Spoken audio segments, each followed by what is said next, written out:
This is another quiet case from the files of Detective Edmund Blackwood, and as with many of his investigations, it did not begin with urgency, accusation, or alarm.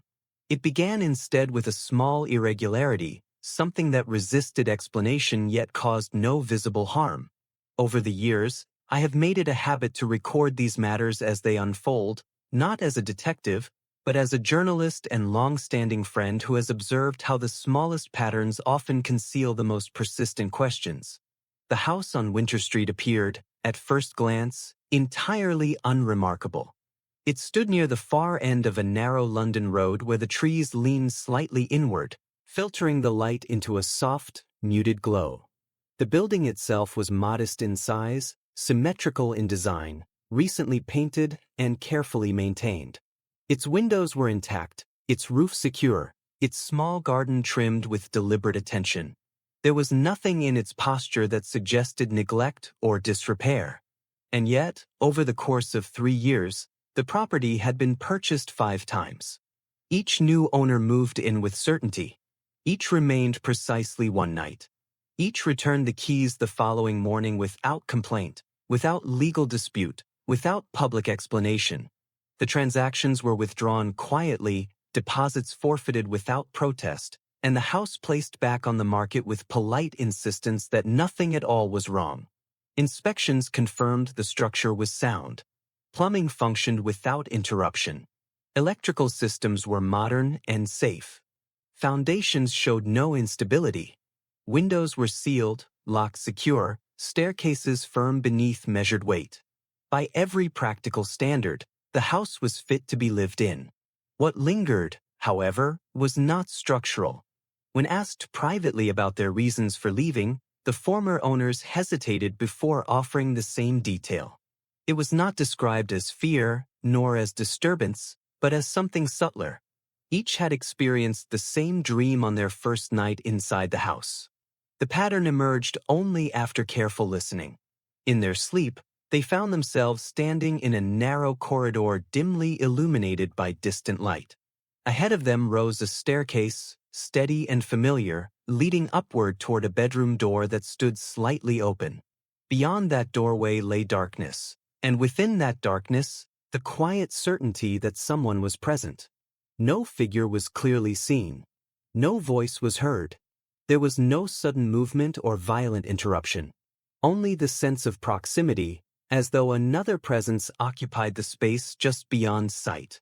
More curious still was the hour at which they woke. 3:17 in the morning.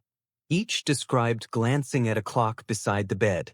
Each recalled the same time glowing faintly in the darkness. Each felt a mild but undeniable reluctance to fall asleep again.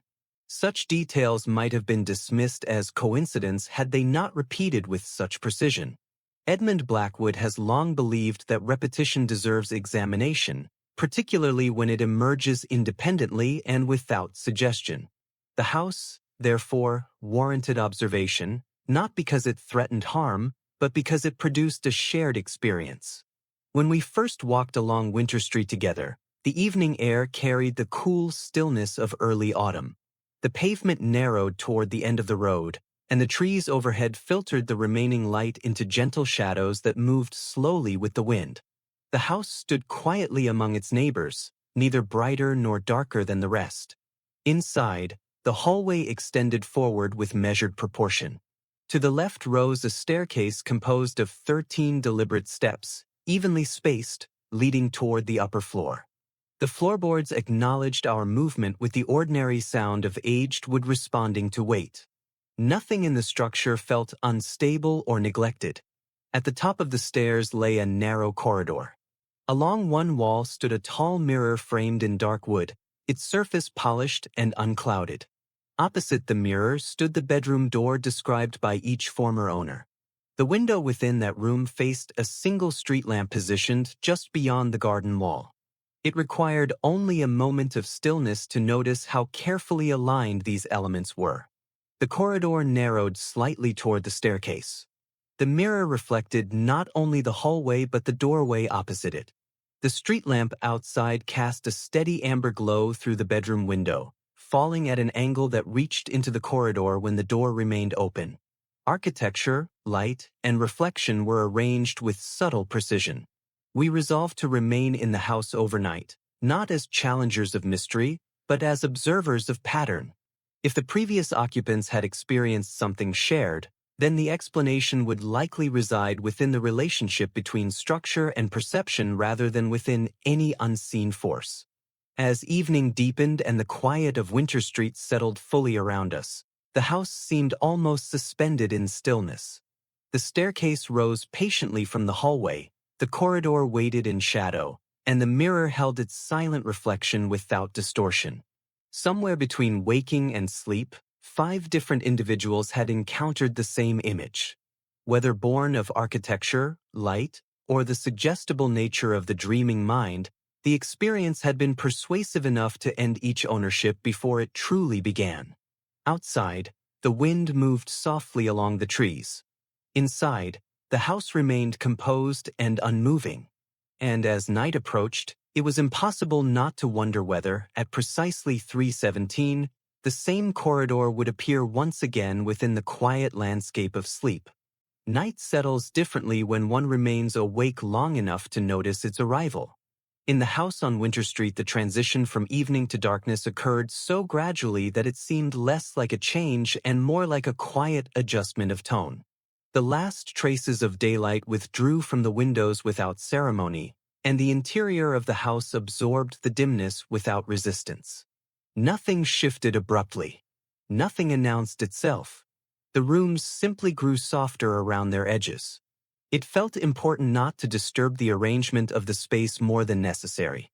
Lamps were dimmed rather than extinguished, curtains drawn but not sealed entirely shut, allowing the muted glow of the street lamp outside to remain present. If the recurring dream experienced by the previous occupants arose from some subtle alignment within the house, then that alignment needed to remain intact. Any alteration, however small, might dissolve the pattern before it could be understood. The bedroom at the end of the corridor was simple in proportion and carefully balanced in its layout. The bed faced the doorway directly, and beyond that doorway the corridor extended toward the staircase. Along the wall hung the tall mirror framed in dark wood, its surface clean and without distortion. Even before sleep, the reflection it produced created a gentle illusion of depth, doubling the corridor and extending its narrow perspective further than its physical length allowed. Through the window, the street lamp cast a steady amber light that reached across the room and into the hallway at a deliberate angle, touching the mirror in a way that softened its boundaries. The house made no attempt to unsettle. The floorboards responded naturally to weight, and once stillness returned, they settled without complaint. There was no mechanical hum from pipes or wiring, no unexpected sound to suggest disturbance. The air remained evenly cool, balanced between the retained warmth of the day and the slow encroachment of night. The silence was not oppressive but composed, as though the structure itself had grown accustomed to being observed. Sleep approached gradually rather than suddenly. Consciousness thinned at its edges, and the line between perception and imagination softened. The corridor beyond the bedroom door lingered faintly in awareness even as rest took hold. In that suspended state between waking and dreaming, the mind remains loosely tethered to what it has recently seen, and the architecture of the room begins to rearrange itself into something slightly altered. When the dream emerged, it did not feel like a separate world but like a continuation of the house itself. The corridor appeared first, familiar yet subtly extended, as though its proportions had lengthened without breaking their symmetry. The staircase at its end seemed to rise a fraction higher than before, its 13 steps retaining their count but not their certainty. The bedroom door stood open exactly as it had earlier, and the mirror reflected the hallway precisely, though the darkness within the reflection seemed marginally deeper than the darkness it mirrored. There was no figure clearly formed, no distinct outline that could be named. Instead, there was the unmistakable impression of proximity, the sense that the space just beyond the threshold was occupied. It was not an intrusion, nor an attack, nor any dramatic gesture. It was simply presence, perceived rather than seen. The mind, encountering ambiguity within familiar geometry, supplied its own interpretation. In half-sleep, suggestion becomes substance, and shadow acquires weight. Time within such a state stretches without measure. The corridor seemed to hold its depth longer than it should have, and the stillness within the doorway persisted just enough to become noticeable. Nothing moved, yet something remained. The staircase did not creak. The air did not shift. The house itself stayed perfectly composed. Gradually, awareness rose again toward wakefulness, and the dream receded without resistance. The proportions of the corridor returned to their ordinary scale.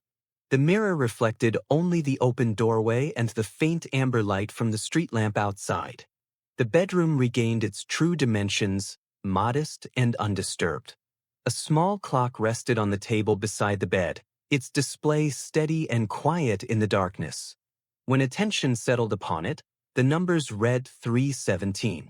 There was no accompanying sound to mark the hour, no chime or external interruption. The silence of Winter Street remained complete. Even the trees beyond the window appeared motionless, their branches suspended against the pale glow of the lamp. The house held itself in equilibrium, offering no explanation for what had just occurred. The experience did not produce fear. It produced recognition. The dream described by 5 former occupants had unfolded with measured consistency, neither exaggerated nor diminished. The corridor, the staircase, the open door, and the sense of someone standing just beyond sight had appeared with quiet precision. Whether born of light, reflection, memory, or the subtle mechanics of the sleeping mind, the pattern had repeated itself faithfully. Outside, the street remained still beneath the night sky. Inside, the house returned to rest as though nothing unusual had transpired. And yet within its careful alignment of mirror, doorway, and distant lamp, something had once again persuaded the mind to complete a picture that the eye had only partially perceived. Morning does not always dissolve what the night has arranged. Sometimes it merely reveals the structure beneath it. When daylight entered the house on Winter Street, it did so without drama, spreading gradually across the floorboards and softening the corridor's narrow lines. The staircase regained its ordinary proportion, and the mirror along the wall reflected nothing more than the pale interior of an empty hallway. Yet the memory of the night remained precise. The alignment of corridor, mirror, doorway, and street lamp had produced not chaos, but consistency. 5 previous occupants had described the same sequence, and now the pattern had repeated itself once more without deviation. Such repetition rarely belongs to superstition. It belongs to structure. Edmund began his examination not with tools, but with observation. The bedroom window was measured first. Its angle relative to the street lamp outside allowed a steady band of light to pass inward during the night, neither strong enough to illuminate the room fully nor faint enough to disappear entirely. It existed in that ambiguous register where shapes are suggested rather than defined. The corridor outside the bedroom narrowed subtly toward the staircase. This narrowing was not immediately obvious, but once noticed, it altered perception. Perspective lines converged gently, giving the illusion of increased depth. In darkness, such depth becomes difficult to gauge, and the mind compensates by filling what it cannot clearly measure. The mirror, positioned with careful symmetry along the corridor wall, played its own quiet role. It reflected the open bedroom doorway directly, creating a secondary corridor that extended into darkness. When light from the street lamp met the mirror at night, it did not produce clarity. It produced layering. The reflected doorway appeared slightly darker than the original, as though shadow within shadow had acquired dimension. In full daylight, this effect diminished. The reflection became ordinary. The corridor regained certainty. The house seemed incapable of deception. But night does not operate by the rules of daylight. As the morning progressed, attention shifted toward the street lamp itself. Its timing was regulated by an aging electrical system that dimmed fractionally at precisely the same hour each night before stabilizing again. The adjustment was subtle, almost imperceptible during wakefulness, yet significant enough to alter the quality of shadow cast through the window. At 3:17, the light softened briefly. This detail, though minor, mattered. A shift in brightness at that exact hour would deepen the shadow in the corridor just enough to disturb the balance between object and reflection. The mirror would receive a darker band of light. The doorway's outline would blur slightly at its edges. Within the half-conscious state between sleep and waking, the mind would detect the change without fully identifying its source. Such transitions are particularly influential during that narrow interval of rest in which perception remains partially active. The body lies still, yet the senses continue to interpret faint stimuli. A fluctuation in light, combined with familiar architectural alignment, becomes fertile ground for suggestion. The staircase, rising in 13 measured steps, also contributed quietly to the impression described in the dream. When viewed from the bedroom at night, its lower portion remained visible while its upper section dissolved into shadow. The result was a vertical gradient of darkness that implied continuation beyond what the eye could confirm. In sleep, such gradients are easily extended. By midday, the house appeared entirely rational. Its geometry was modest, its proportions balanced, its materials sound. Nothing in its construction indicated instability, and yet, the interplay between its elements created a precise set of conditions that repeated themselves nightly with mechanical consistency. Architecture influences expectation more deeply than most people acknowledge. A corridor that narrows invites projection. A mirror that doubles space invites interpretation. A light that fluctuates invites narrative. None of these components alone would produce a shared dream. Together, they formed an arrangement subtle enough to evade immediate detection yet consistent enough to reproduce the same image within different minds. As afternoon light shifted across Winter Street, the house grew warmer in tone. The trees outside moved gently in a renewed breeze, casting momentary patterns across the facade. The property no longer felt suspended in stillness. It appeared simply domestic. And yet, within its quiet structure, the mechanism of the dream remained intact. There was no urgency to alter it, no impulse to dismantle the alignment prematurely. Understanding required patience. The night would return soon enough, and with it, the delicate threshold where perception loosens and imagination completes what structure suggests. By the time evening approached once more, the house had resumed its composed silence. The staircase waited with its measured rise, the corridor held its narrowing perspective, and the mirror reflected the doorway without expression. Nothing had changed visibly. Everything remained in place. If the pattern held, 3:17 would arrive again with quiet precision. And within that single minute, light, shadow, and reflection would collaborate once more in persuading the sleeping mind that it was not alone. Evening returned to Winter Street with the same restraint as before. There was no sudden dimming of the sky, no dramatic shift in temperature. Instead, daylight withdrew in measured increments, allowing the house to settle once more into its quiet interior balance. The trees along the pavement moved gently in the wind, and their shadows crossed the facade in slow, almost thoughtful patterns. Inside, nothing had been altered. The mirror remained in its original position along the corridor wall. The bedroom door stood open at the same angle. The street lamp beyond the window awaited its nightly illumination. It was important that the arrangement remain intact for one more cycle. Understanding often requires repetition, not disruption. As darkness deepened, the interior of the house acquired that familiar softness that comes when edges lose definition. The corridor beyond the bedroom seemed narrower than during the day, not because its dimensions had changed, but because shadow had begun to fill its corners. The staircase at the far end appeared taller than it had in daylight, its upper steps dissolving gradually into obscurity. The amber light from the street lamp filtered inward with quiet consistency. It did not flood the room. It traced it.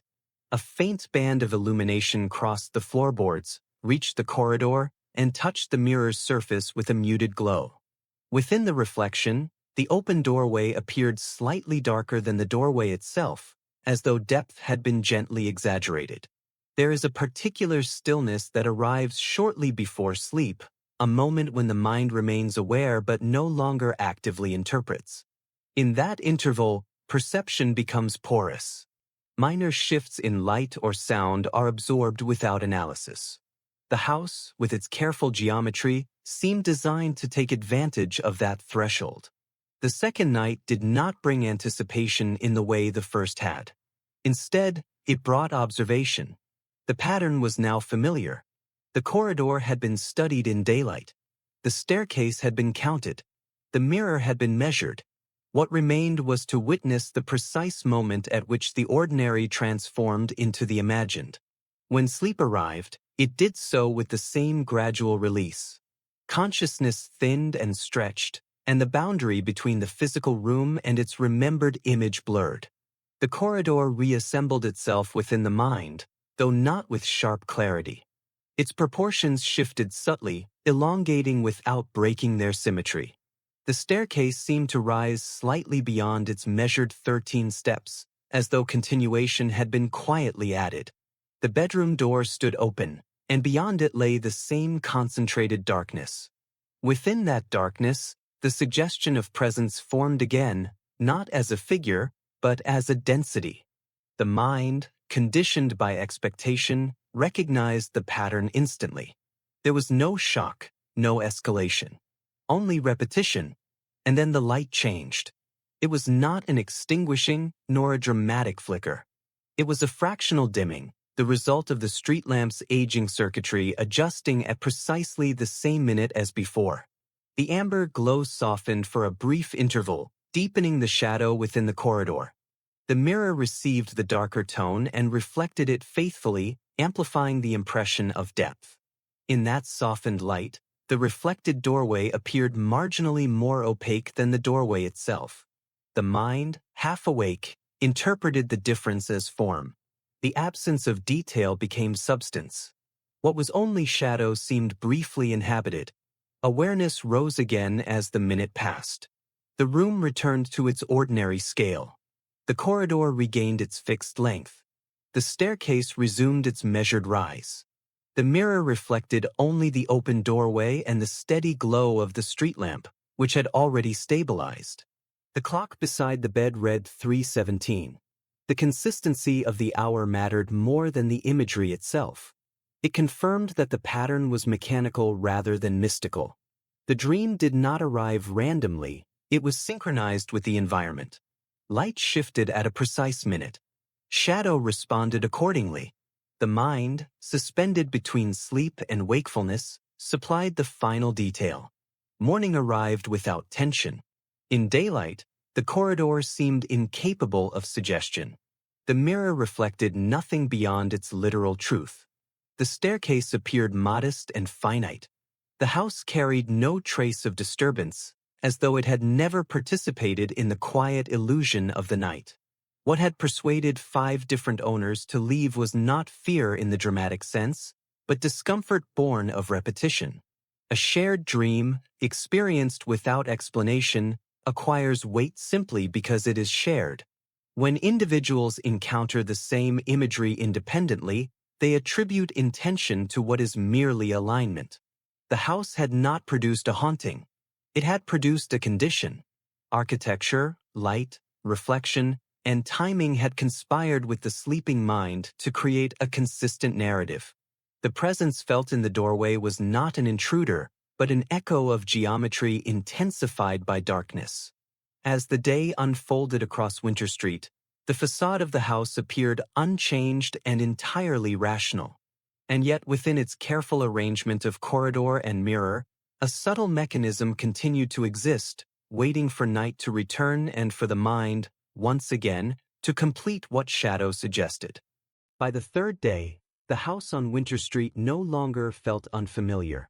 Its proportions had become known, its quiet habits observed, its rhythm understood.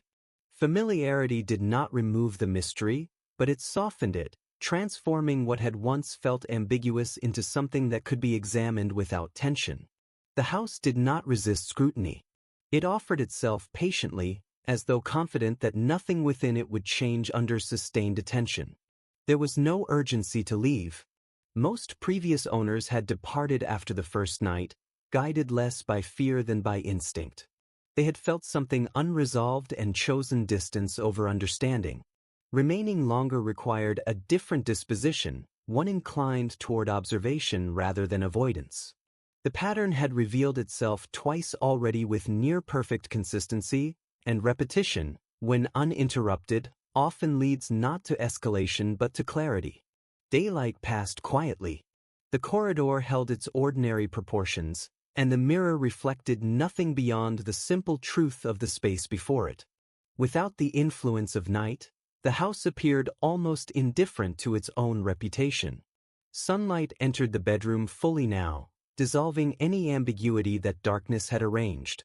The staircase no longer seemed extended, and the doorway held no suggestion beyond its frame.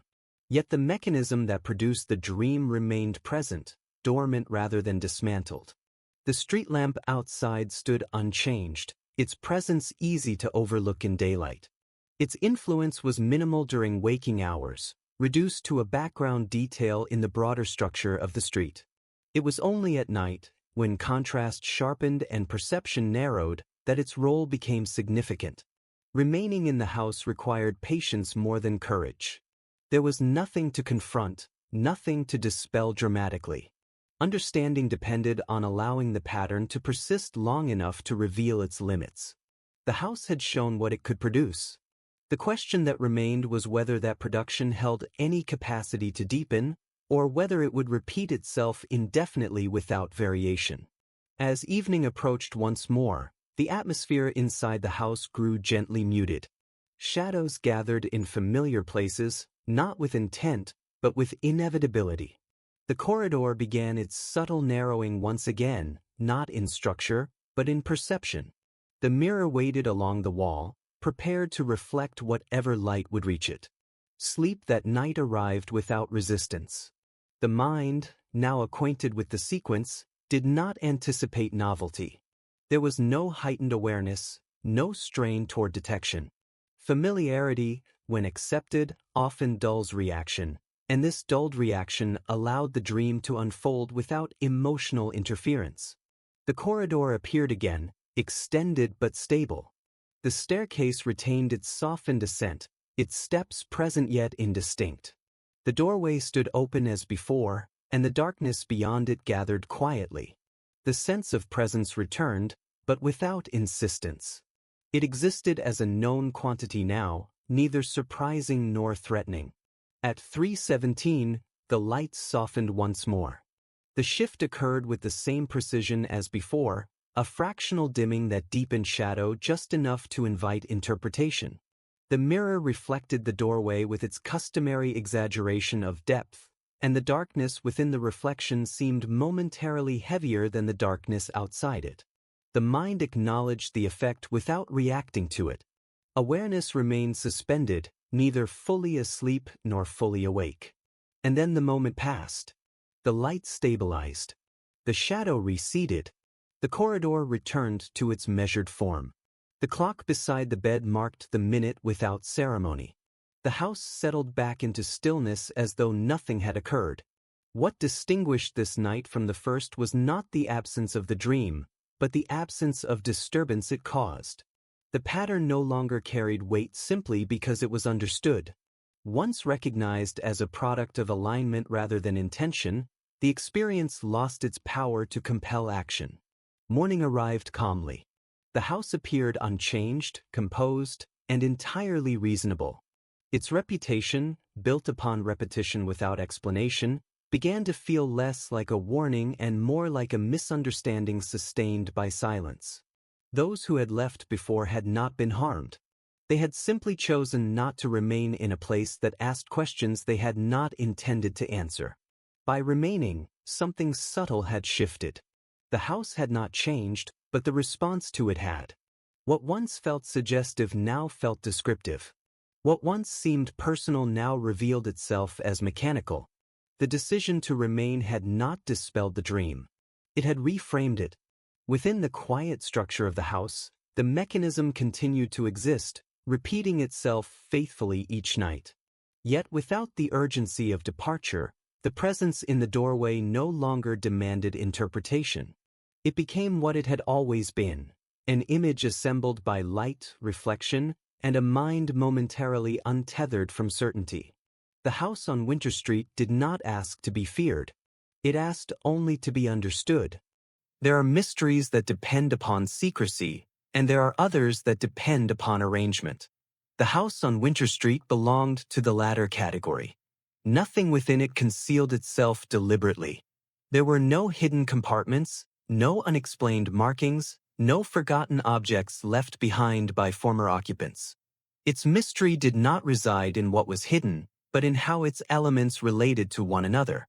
By the fourth day, a quiet familiarity had settled over the interior. The staircase no longer seemed suggestive in daylight, nor did the corridor appear elongated beyond its modest proportions. The mirror reflected faithfully, and the bedroom window framed the street outside without distortion. It would have been easy to dismiss the recurring dream as a curiosity of the mind, a pattern shaped by expectation once the rumor had been heard. Yet the repetition had occurred independently before any suggestion was introduced. The former owners had not compared accounts before leaving. They had experienced the same imagery in isolation. That detail alone justified continued examination. Attention turned more deliberately toward geometry. The staircase, composed of 13 evenly measured steps, rose at a slightly steeper incline than most houses of similar age. The effect was subtle, yet noticeable when observed carefully. From the perspective of the bedroom doorway, the upper portion of the staircase disappeared into shadow earlier than expected. At night, this shadow line created the impression of extension, as though the staircase continued beyond what was visible. The corridor itself narrowed by a fraction toward the stairwell.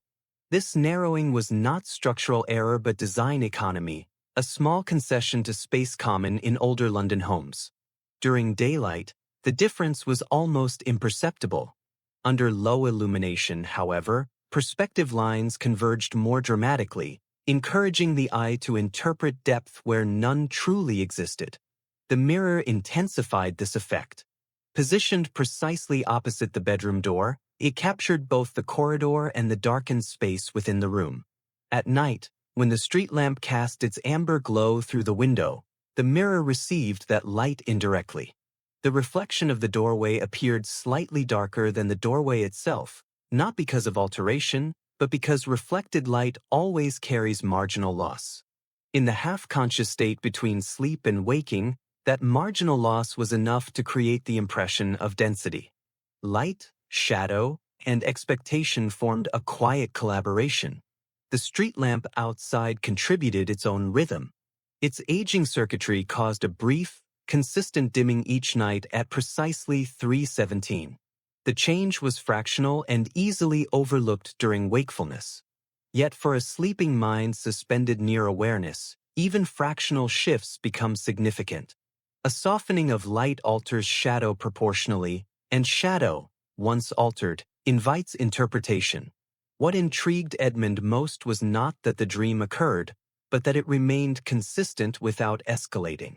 There was no development in imagery, no new detail added by successive nights.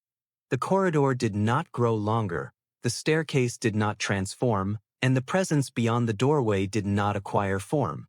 The experience repeated with mechanical precision, as though governed by a formula rather than intention.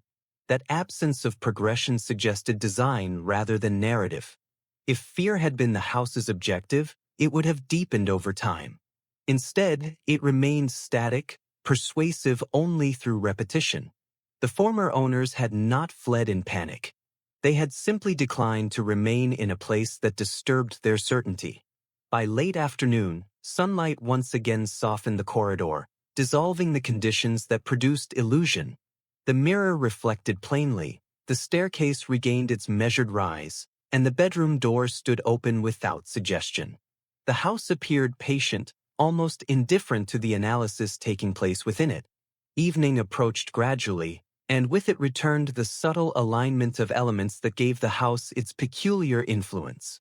The amber glow from the street lamp settled into its usual position, tracing the corridor with quiet consistency. Shadows lengthened, but not aggressively. The narrowing of perspective resumed, though it did not demand attention. Sleep, when it arrived, came without resistance. The mind, now thoroughly acquainted with the sequence, did not anticipate surprise. The corridor reassembled itself within the dream with the same gentle extension. The staircase softened at its upper edge, and the doorway retained its quiet ambiguity. The presence beyond it existed only as suggestion, never as figure. At 3:17, the light shifted again. The dimming occurred precisely, deepening the shadow within the reflected doorway just enough to sustain the illusion of form. Awareness rose slightly, but without alarm. The pattern had become predictable, and predictability diminishes power. When wakefulness returned fully, the house remained still. There had been no intrusion, no sound beyond the ordinary, no alteration in structure. The mechanism had executed itself faithfully and then dissolved as before. What remained was understanding. The house on Winter Street did not contain a haunting. It contained alignment. Its architecture, combined with the street lamp's timing and the mirror's placement, produced a consistent visual ambiguity at a precise hour each night. The sleeping mind, encountering that ambiguity, completed the image according to its own expectations. The presence in the doorway was not a figure. It was the mind responding to proportion. In daylight, such proportion loses its persuasive quality. At night, when certainty loosens and edges blur, geometry acquires narrative. Those who had stayed only one night had encountered the image without explanation and allowed interpretation to prevail. Remaining longer had revealed its structure. The house had never changed. Only perception had. There is a subtle difference between a mystery that frightens and one that lingers. The house on Winter Street had never attempted to startle. It had not produced sudden sounds, nor shifting objects, nor disturbances that could be named or confronted. Instead, it offered something quieter and perhaps more persuasive, repetition without variation. What unsettled its former owners was not the dream itself, but the certainty that it was not accidental. Repetition carries weight when it arrives without explanation. The mind tolerates a single anomaly with ease. It dismisses coincidence readily. Yet when the same image appears again under identical conditions, and when that image is shared by others independently, coincidence begins to feel insufficient. What once seemed incidental becomes deliberate in retrospect. By the fifth evening in the house, the pattern had become almost ceremonial. The corridor would narrow as light diminished. The mirror would deepen shadow through reflection. The street lamp would soften at precisely 3:17.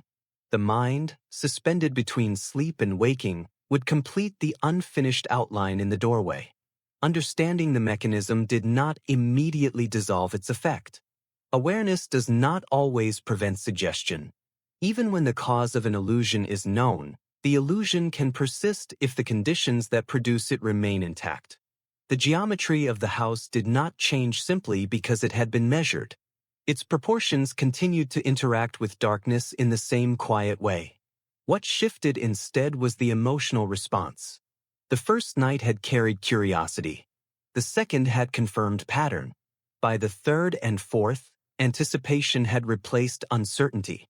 Now, on the fifth evening, there was no anticipation at all. The house no longer felt like a question waiting to be answered.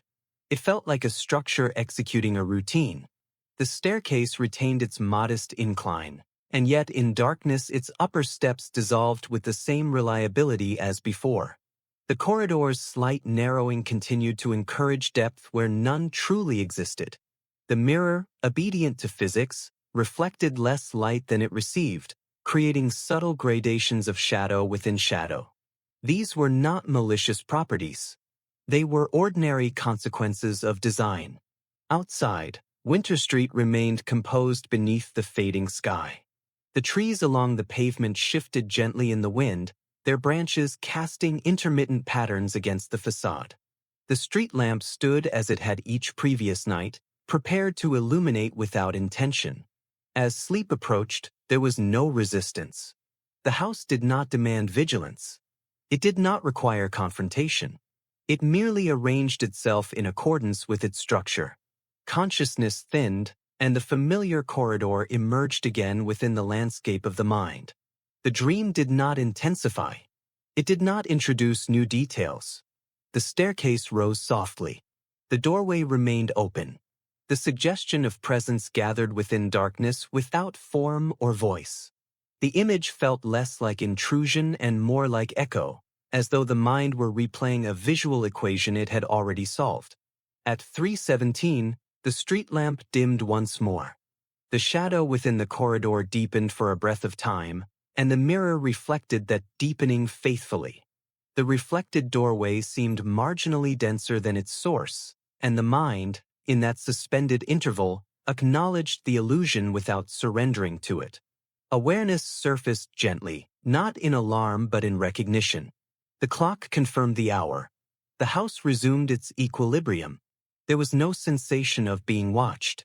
No trace of lingering presence once the light stabilized. The corridor regained its modest scale, and the staircase returned to its measured count of 13 steps. The mechanism had completed itself again, unchanged and unembellished. What became clear through repetition was not the existence of something within the house, but the absence of variation. The dream did not adapt to the observer. It did not escalate in response to prolonged stay. It did not attempt persuasion beyond its initial presentation. It was static, like a reflection repeating whenever the angle of light aligned precisely. This absence of development distinguished it from fear. Fear grows when fed. It deepens when resisted. The house offered neither growth nor resistance. It produced a single, consistent visual ambiguity and relied on interpretation to complete it. Morning arrived without disruption. Daylight diluted the corridor's narrowing effect and flattened the mirror's exaggeration of depth. The staircase appeared modest and finite. The bedroom doorway held no suggestion beyond its frame. In full light, the mechanism dissolved entirely, revealing only balanced architecture and quiet symmetry. The former owners had encountered the repetition once and allowed it to define their judgment. They had awakened at 3:17, felt the echo of presence, and chosen distance over examination. Their decision had not been irrational. It had been human. Most prefer to remove themselves from environments that disturb certainty, even slightly.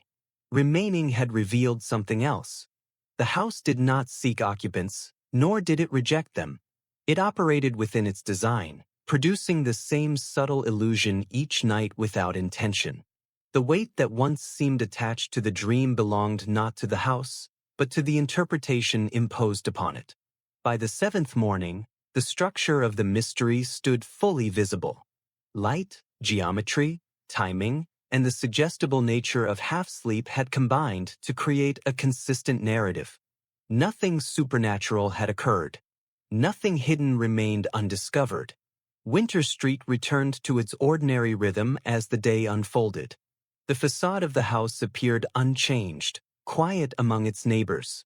Within its walls, the alignment that produced the dream persisted, ready to repeat itself whenever darkness and light met again at precisely the same angle.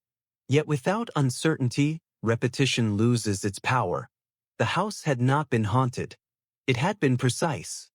Understanding alone does not always resolve a pattern. Sometimes the final step requires the smallest possible adjustment, a correction so subtle that it alters perception without altering structure. The house on Winter Street had revealed its mechanism with patience, and now the question was not what it concealed, but whether that mechanism could be softened without disturbing the character of the place.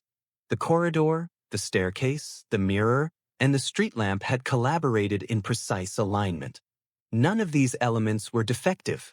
They were merely positioned in such a way that night magnified their relationship. The dream had not been born of darkness alone, but of contrast, of reflection layered upon reflection, of depth suggested where depth did not exist. To dismantle the illusion entirely would have required altering the architecture itself. Yet architecture carries its own dignity. There was no need to change the house, only to interrupt the exact arrangement that produced the recurring image. Daylight provided clarity for careful adjustment. The mirror along the corridor wall was examined first, not for flaws, but for placement. Its position opposite the bedroom door created the secondary corridor that extended into darkness each night. When shifted even slightly off alignment, that duplication of space would lose its symmetry. The illusion of extended depth depended on precision, and precision is fragile. The movement required was minimal. The mirror was angled by only a few degrees, enough that it no longer reflected the doorway directly, but instead captured a portion of the corridor wall. In daylight, the change was barely noticeable. The corridor still appeared balanced. The mirror still performed its ordinary function. Yet the direct doubling of the doorway had been quietly removed. Next, attention turned to the bedroom itself. The door, which had remained open each night, contributed to the corridor's visual continuity. By adjusting its resting position slightly so that it no longer aligned perfectly with the mirror's original axis, the visual tunnel effect diminished further. The house retained its openness, but lost the exact geometry that had produced the layered shadow. Finally, the street lamp outside required no alteration to its wiring or timing. Instead, a light, sheer curtain was drawn across the bedroom window. The fabric did not block illumination. It softened it. The amber glow that once entered sharply now diffused gently, reducing the contrast between shadow and reflection. These adjustments did not transform the house. They refined it. Evening approached with the same restraint as before. Winter streets settled into quiet, and the house absorbed the dimming light with familiar composure. The staircase rose as it always had, its 13 steps measured and steady. The corridor narrowed perceptibly only to those who had studied it. The mirror reflected the hallway without drama. When night deepened fully, the amber glow from the street lamp filtered through the sheer curtain, spreading softly across the floorboards. The light no longer traced a sharp line into the corridor. Instead, it dissolved gradually into the surrounding darkness. The mirror, now angled slightly, reflected only a portion of the wall and the faint edge of the open doorway, rather than its full depth. Sleep arrived without anticipation. The mind, no longer primed to expect the same sequence, entered rest without tension. The corridor reassembled within the dream, but its proportions felt ordinary. The staircase retained its measured ascent without extension. The doorway stood open, yet the darkness beyond it lacked density. There was no layering of shadow upon shadow, no suggestion of form within absence. At 3:17, the street lamp dimmed as it had each previous night. Yet the effect differed. The softened light filtered through fabric, dispersing rather than concentrating. The mirror, no longer aligned precisely with the doorway, failed to double the shadow. The corridor did not deepen artificially. The mind, suspended between sleep and waking, encountered no ambiguity to interpret. Awareness rose gently. The clock displayed 3:17 as before, but there was no lingering impression of presence, no echo of density within the doorway. The house held itself in complete equilibrium. The staircase remained finite. The corridor retained its modest scale. The mirror reflected only what stood plainly before it. Morning confirmed what night had demonstrated. The mechanism had been delicate. Its effect depended entirely upon exact alignment. By adjusting angle, softening light, and interrupting symmetry, the recurring dream dissolved without confrontation. The house did not resist this correction. It did not reveal a secondary mystery or introduce variation. It simply existed as it always had, modest and composed, its proportions intact. What had unsettled 5 previous owners had not been an entity within the house, but a moment within perception. A precise convergence of light and reflection had suggested narrative where none existed. Remove that convergence, and the narrative ceased. Winter Street resumed its ordinary rhythm beneath the morning sky. The facade of the house appeared unchanged, neither darker nor lighter than its neighbors. Inside, the corridor rested quietly, no longer extending beyond its physical limits. The staircase rose with measured certainty, and the mirror reflected only what it was given. The correction had not required force. It had required understanding. In the quiet interplay between structure and imagination, the smallest adjustment had restored balance. And with balance returned, the house relinquished the single image it had repeated so faithfully, allowing itself at last to be simply what it had always been, a house shaped by light, shadow, and the quiet habits of night. Understanding the mechanism did not erase the memory of those who had departed. The house on Winter Street had remained structurally sound throughout its peculiar history, yet 5 different individuals had stood within its rooms, encountered the same quiet illusion, and chosen not to remain. Their decisions were neither foolish nor irrational. They were responses shaped by uncertainty, and uncertainty, when left unexplained, acquires its own authority. It would have been simple to regard them as overly sensitive, to conclude that suggestion alone had guided their retreat. Yet the mind, when confronted with repetition that cannot be immediately understood, seeks safety before analysis.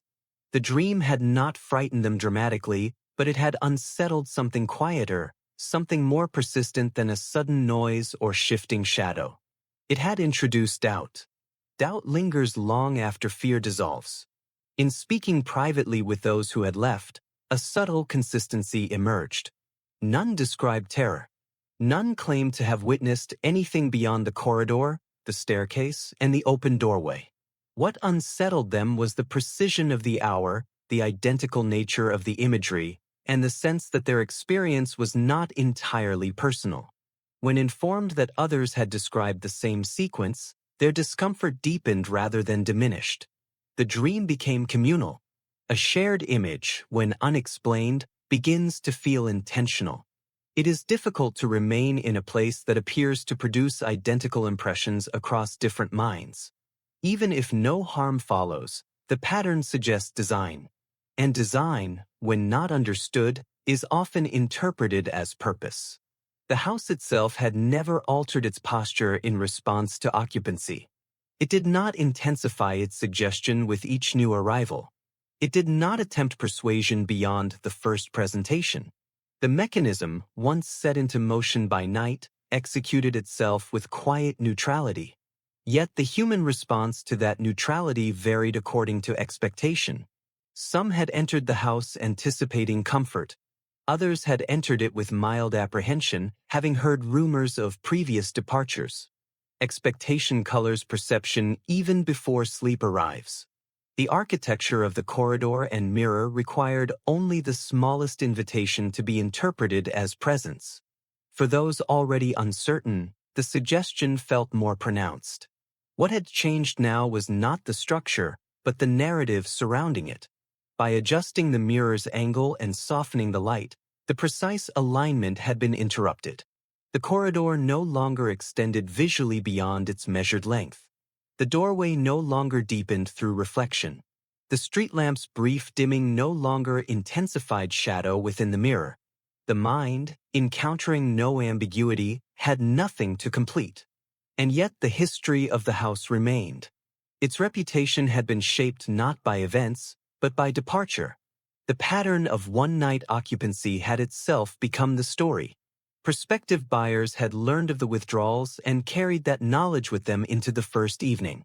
Even without understanding the mechanism, the expectation of anomaly had settled quietly in their awareness. Reputation, like architecture, influences perception. A house known for brief tenures acquires a subtle tension before the key is even turned in its lock. The former occupants had not fled from danger. They had retreated from uncertainty amplified by repetition. The dream had served as confirmation of what they had already begun to suspect, that something within the house resisted permanence. In reality, nothing resisted. The house did not reject its occupants. It did not alter its environment in response to human presence. It simply arranged light and shadow in a manner that encouraged interpretation. remove the alignment, and the interpretation dissolved. The final evening before departure carried none of the previous weight. Night descended with its customary restraint, and the house responded as it had been adjusted to respond. The mirror reflected only the wall and the softened outline of the doorway. The staircase retained its modest incline without exaggeration. The corridor remained finite. At 3:17, the street lamp dimmed once more, but the softened curtain dispersed its effect. The shadow did not thicken. The mirror did not deepen. The doorway held no density beyond its natural darkness. Wakefulness returned without disturbance. The clock marked the hour, but the mind carried no residual impression. The absence of the dream was not dramatic. It was quiet. The mechanism, interrupted by the smallest correction, had relinquished its repetition entirely. Morning light entered the house with unremarkable clarity. The rooms appeared balanced and composed. The staircase rose with certainty. The corridor narrowed only as much as its design required. The mirror reflected nothing beyond what stood before it. What remained was the recognition that the house had never been haunted by presence. It had been haunted by alignment. Those who had left had done so not because the house contained something unseen, but because it contained something unresolved. Once resolution arrived, the house returned to simplicity. Winter Street continued its rhythm outside, indifferent to the quiet investigation that had unfolded within one of its modest buildings. The facade bore no trace of reputation. The interior carried no memory of departure. The weight that had once rested upon the house belonged not to its structure, but to the interpretation imposed upon it. With interpretation softened, the house relinquished its peculiar history and settled into what it had always been, a place shaped by geometry, illuminated by timing, and capable of producing illusion only when light and shadow aligned precisely enough to invite it.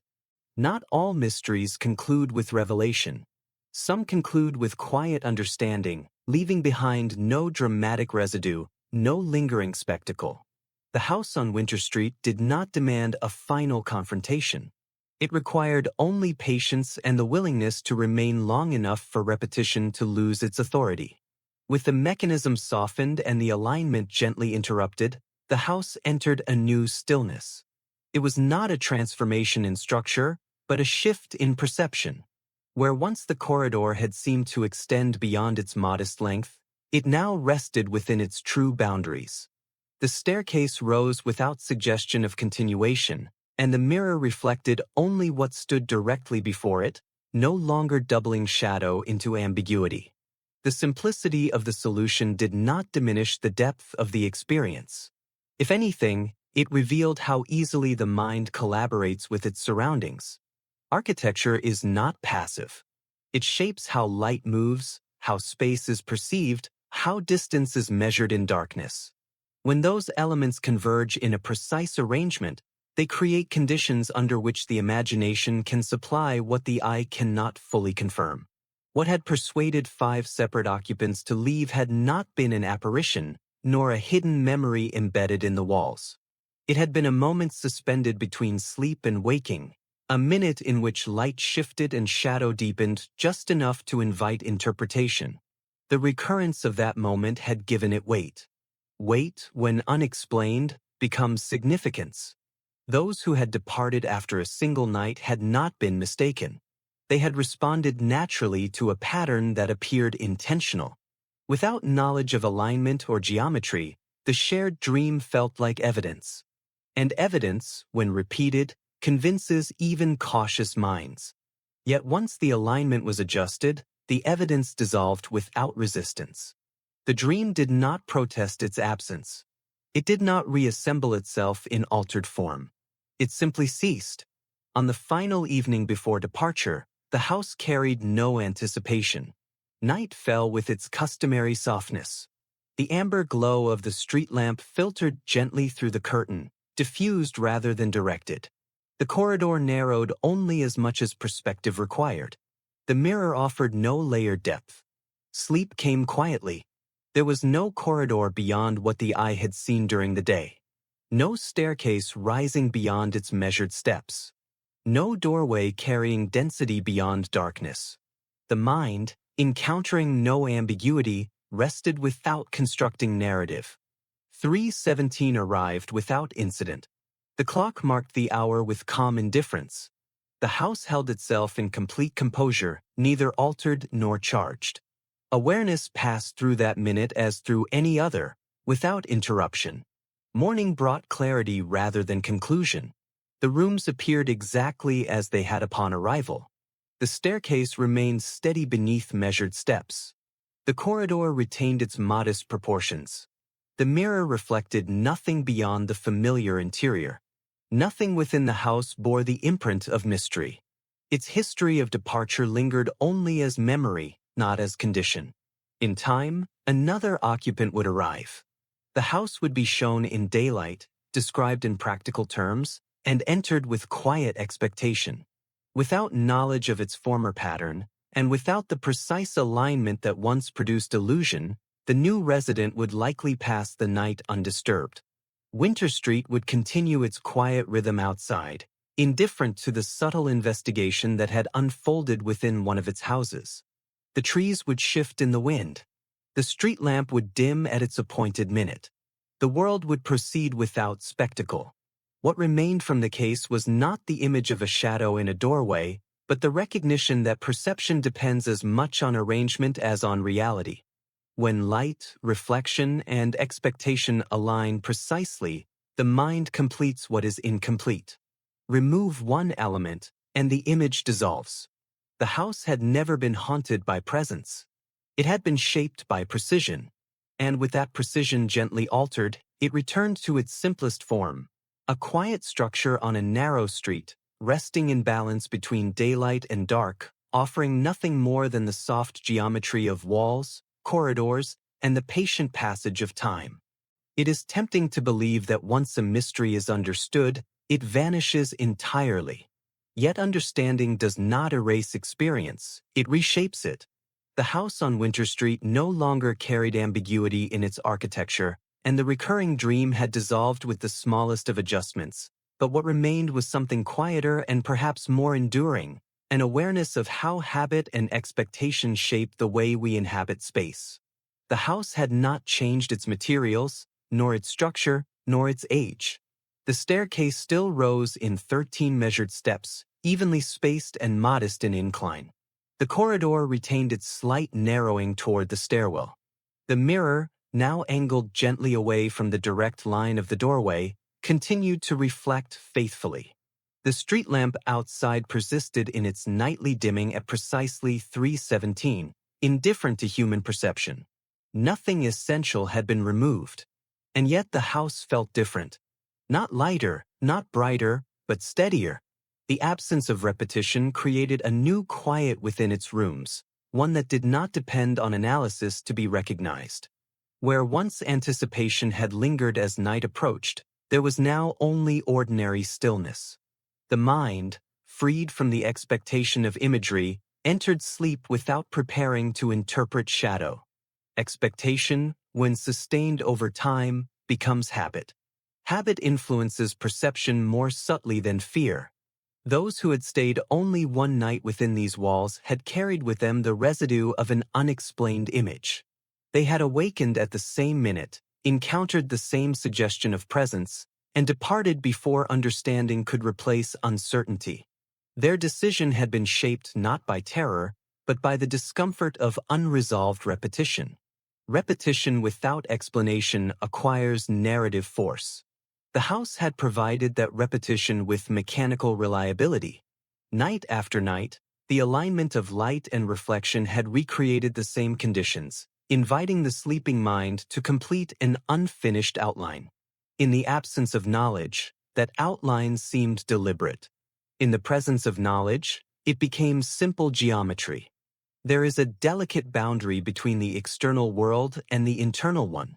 Architecture influences that boundary quietly. The way a corridor narrows, the way a mirror doubles space, the way light shifts by even a fraction, these elements speak to the mind without sound. They shape atmosphere before thought begins. They suggest story before evidence forms. The house on Winter Street had done precisely that. Its proportions were modest but precise.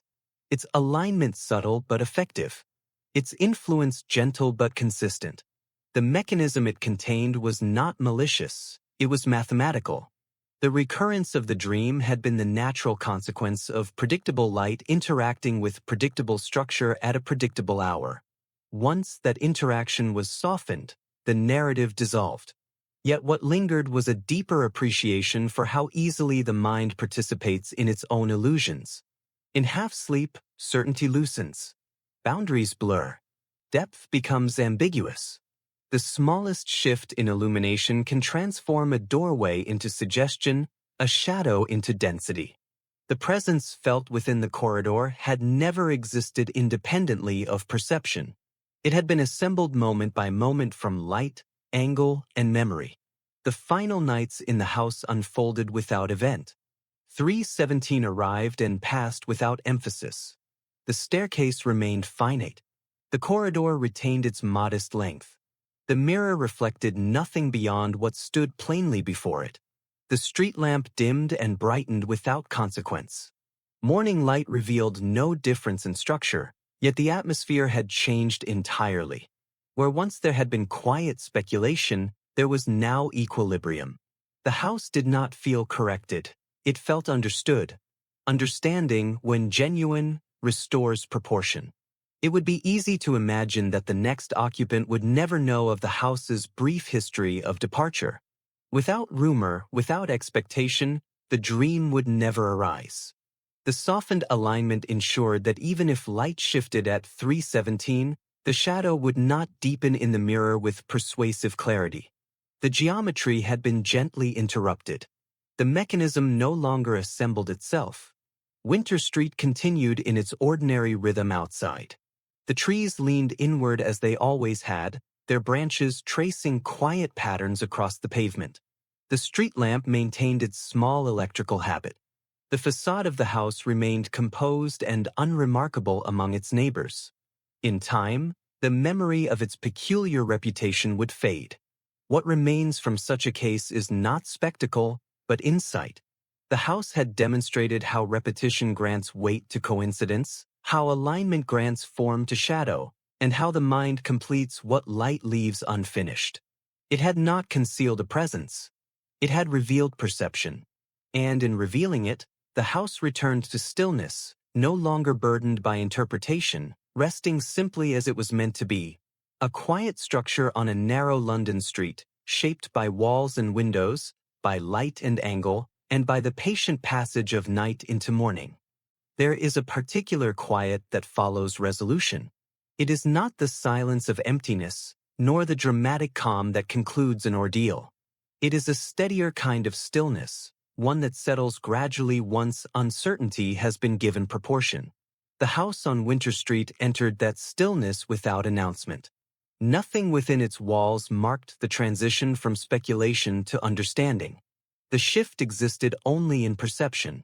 The final days spent within the house were not devoted to further correction, for no further correction was necessary.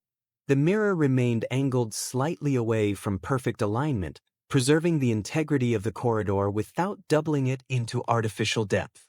The sheer curtains softened the street lamp's glow each evening, dispersing light gently rather than directing it sharply into the hallway.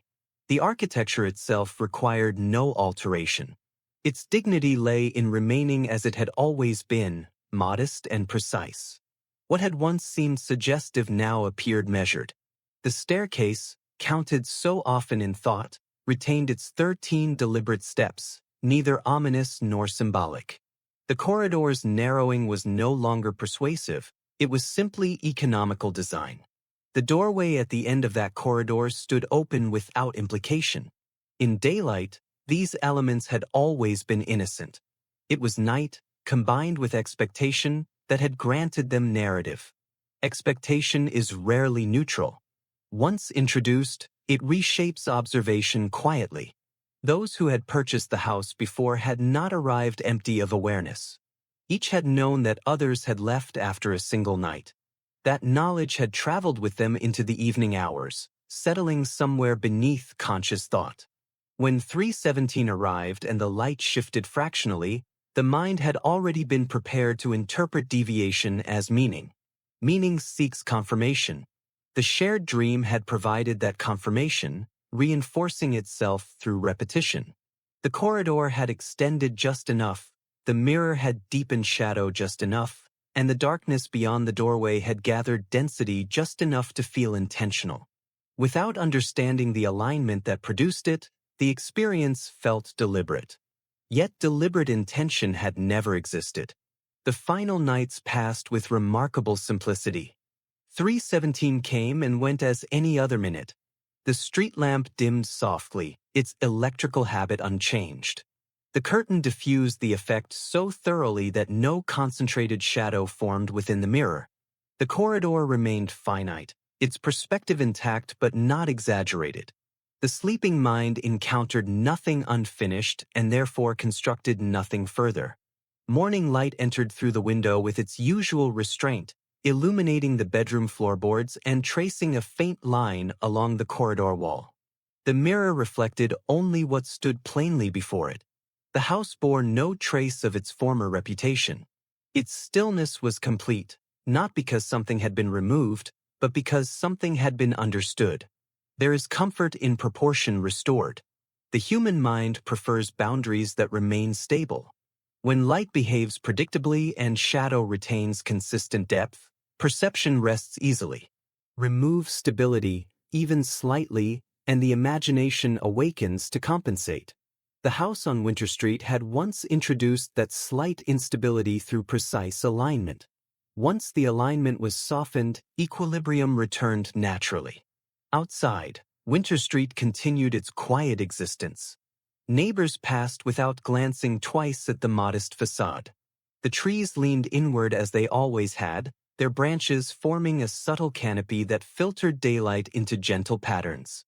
Nothing in the exterior suggested that within its walls a subtle inquiry had unfolded over the course of several nights. In time, a new occupant would enter without knowledge of repetition or departure. They would walk the corridor in daylight, count the staircase without significance, and sleep without anticipation. 317 would pass unnoticed. The house would remain what it had always been, a structure shaped by materials, light, and habit. What endured from the investigation was not the memory of shadow, but the recognition of how easily shadow acquires narrative. Architecture does not intend to deceive, yet it influences perception in ways rarely acknowledged. The mind, suspended between wakefulness and dream, responds to the smallest irregularity with remarkable creativity. The house had not contained a presence. It had contained precision.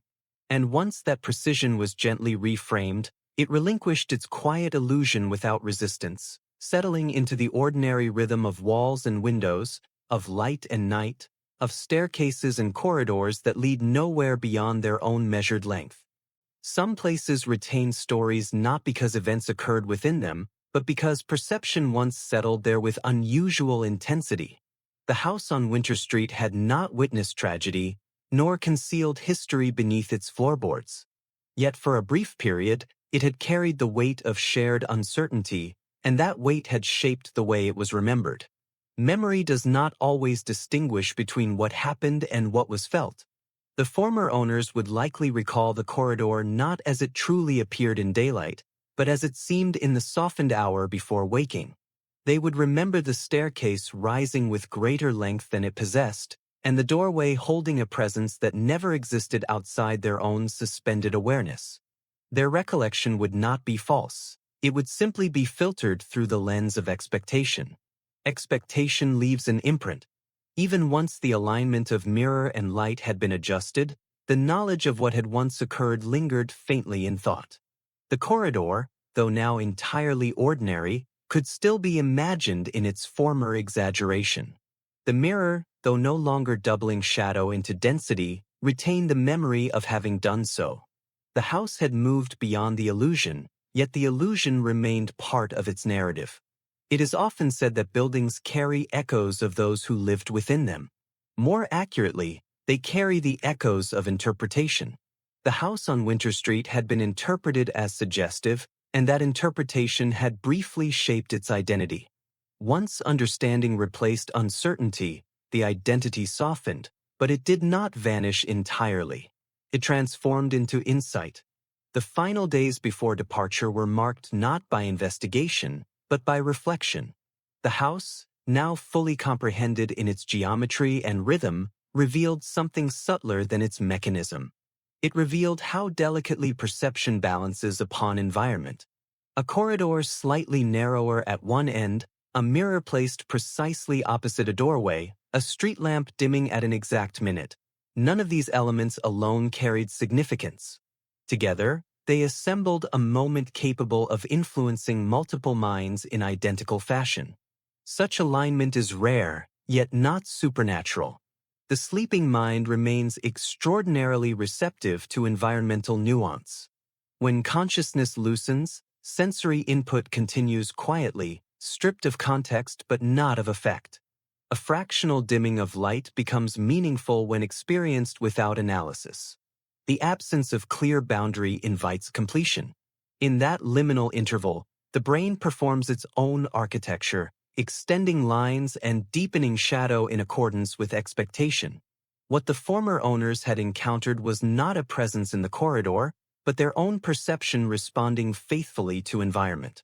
That understanding brought a gentle humility. It is comforting to believe that mystery resides in external forces, for such belief preserves the certainty of one's own perception. It is more unsettling to accept that perception itself may assemble convincing illusions from perfectly ordinary elements. The house had not deceived, it had merely arranged conditions. As the final evening approached, Winter Street settled into its habitual quiet. The trees leaned inward as always, their branches casting shifting silhouettes across the pavement. The street lamp prepared for its nightly illumination, unaware of the role it had played in shaping narrative. The facade of the house remained unchanged, modest and composed. Inside, the corridor waited without implication. The mirror reflected only what stood before it.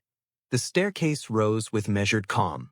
There was no residue of presence, no suggestion of return. 3:17 would arrive as any other minute, carrying no more weight than those before or after it. Sleep, on that final night, unfolded without imagery. The mind, no longer anticipating deviation, rested without constructing corridor or shadow beyond what was physically present. The house offered nothing to complete, and so nothing was completed. Morning light entered quietly, tracing its familiar path across floorboards and along the wall. The mirror held its reflection without exaggeration. The corridor remained finite. The staircase counted 13 steps and no more. In leaving the house, there was no sense of conclusion in the dramatic sense. There was only balance restored. The house would continue standing on Winter Street, participating in the daily rhythm of light and shadow, inhabited by whoever next crossed its threshold. Its walls would hold no trace of investigation beyond the faint repositioning of a mirror and the presence of a softened curtain. What endured from the case was not the image of darkness within a doorway, but the awareness that perception can be shaped by alignment so subtle that it escapes immediate notice. The mind, in its quiet diligence, seeks coherence even where none is intended. The house on Winter Street had never been haunted by memory or spirit. It had been animated briefly by precision. And once that precision was gently reframed, it returned to stillness, carrying with it only the quiet lesson that light, shadow, and expectation together can create a story powerful enough to persuade, yet fragile enough to dissolve with understanding. Departure from a place that has been carefully observed carries a different quality than departure from one that has merely been visited. The house on Winter Street did not feel abandoned when the final preparations were made to leave. It felt settled, as though it had completed a quiet conversation and returned to its own internal rhythm without expectation of continuation. Nothing dramatic marked the end of the stay. The corridor remained as it had been since the mirror's subtle adjustment, modest in its depth and free of exaggeration. The staircase held its 13 measured steps with calm certainty. The sheer curtain rested lightly against the window, diffusing the street lamp's glow into something gentler and less directive. These small refinements did not alter the character of the house. They restored proportion.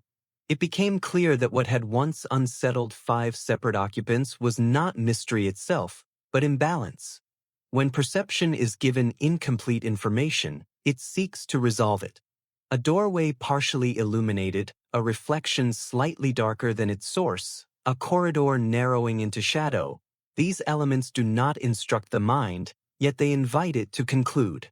In the suspended moment before waking, conclusion often arrives without verification.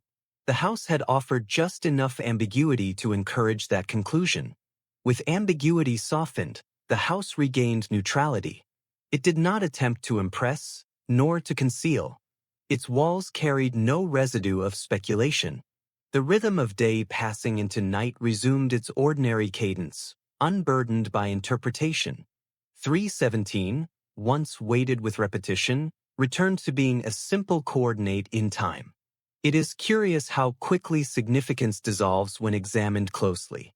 The same street lamp that had once seemed instrumental in shaping shadow now appeared unremarkable, performing its minor electrical adjustment without ceremony. The mirror, freed from exact alignment, reflected a corridor that ended where it should. The staircase no longer extended in imagination. It concluded precisely where structure dictated. What remained was not absence, but balance. Balance rarely announces itself. It is felt rather than observed. Within the quiet interior of the house, that balance settled gradually, replacing the subtle tension that had once accompanied nightfall. Sleep arrived without preface. Morning followed without revelation. The house had not changed in essence. It had merely been understood. There is a gentle humility in recognizing that perception can be persuaded by arrangement. It suggests that many mysteries are not events waiting to be uncovered, but alignments waiting to be measured. The mind, eager for coherence, will supply narrative wherever proportion seems uncertain. Remove uncertainty, and narrative recedes. Winter Street continued its quiet life beyond the facade. Neighbors walked past without hesitation. The trees leaned inward as they always had, filtering light into patterned shade. The house, among them, resumed its place without distinction. It no longer carried the subtle reputation of one-night occupancy. In time, even that brief chapter would fade from memory. A new occupant would enter without awareness of the former pattern. They would arrange their belongings, walk the corridor in daylight, and climb the staircase without counting its steps. At night, they would sleep without anticipation. 3:17 would pass unnoticed, absorbed into the larger fabric of hours. The lesson of the house was not dramatic, yet it was enduring. Light, when measured precisely, can shape shadow into suggestion. Reflection, when aligned exactly, can extend space beyond its boundaries. Expectation, when introduced quietly, can persuade the mind to complete what remains undefined. Yet each of these forces remains fragile. A slight adjustment restores equilibrium. When leaving the house for the final time, there was no sense of unfinished inquiry. The corridor did not beckon. The mirror did not distort. The staircase did not rise beyond itself. The house stood composed, modest, and entirely ordinary. And perhaps that was its most remarkable quality. Not that it had ever seemed extraordinary, but that its brief departure from balance had revealed how delicate the boundary is between perception and reality. Once light found its proper measure, shadow relinquished its narrative. The house returned to what it had always been, a quiet structure shaped by design, resting in the patient passage of night into day. There are conclusions that arrive with declaration, and there are others that arrive so quietly that they are almost indistinguishable from ordinary time. The house on Winter Street belonged to the latter. Nothing within its walls demanded ceremony, and nothing required proclamation. What had once appeared suggestive had simply returned to proportion, and in that restoration of proportion there was a calm more convincing than any dramatic resolution could have offered. The final days within the house unfolded without emphasis. Morning light entered through the bedroom window in its usual measured way, first touching the edge of the floorboards before gradually rising along the corridor wall. The mirror reflected that light plainly, no longer doubling the doorway into a tunnel of depth. The staircase rose with its 13 deliberate steps, neither extended nor diminished by shadow. The corridor retained its modest narrowing, visible only to those who chose to measure it closely. Nothing had been removed from the structure. Nothing had been concealed. The house had never harbored intention. It had only harbored alignment.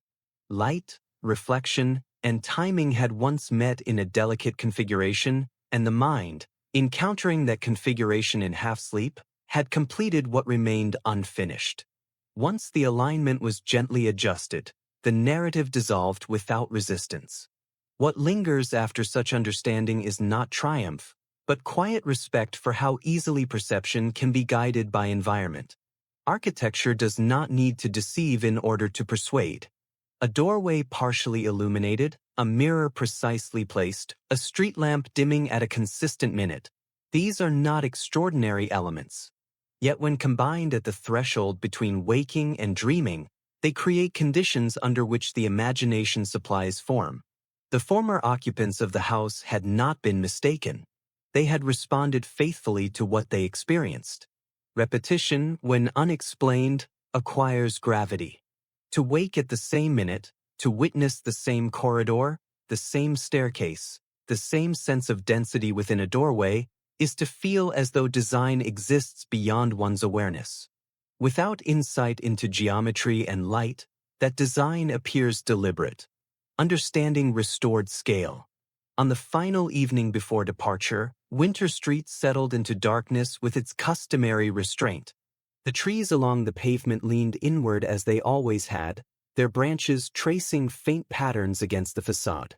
The street lamp glowed steadily, its electrical rhythm unchanged. Inside, the sheer curtain softened its light into a gentle wash that reached the corridor without concentrating shadow.